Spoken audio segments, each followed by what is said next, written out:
ബിരിയാണി എന്താ ഇത്ര ഇഷ്ടമാവാൻ കാരണം? അത് പണ്ട് എൻ്റെ കുട്ടിക്കാലത്ത് വീട്ടിൽ ബിരിയാണി എന്ന് പറഞ്ഞുണ്ടാക്കുന്നത് വെജ് ബിരിയാണി ആയിരുന്നു.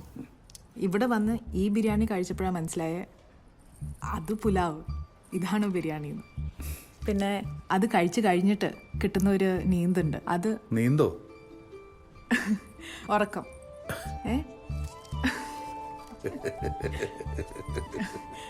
അത് കഴിഞ്ഞിട്ട് കിട്ടുന്ന ഒരു ഉറക്കം, അത് സൂപ്പറാ.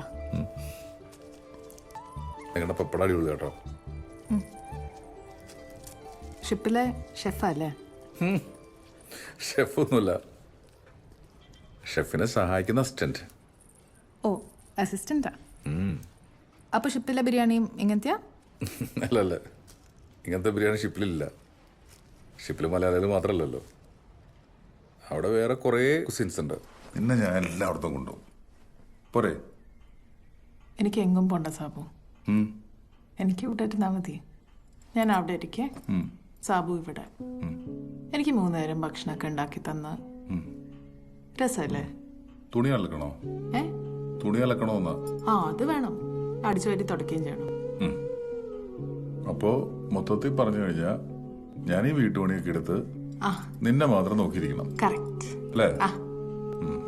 മനസ്സിലായി.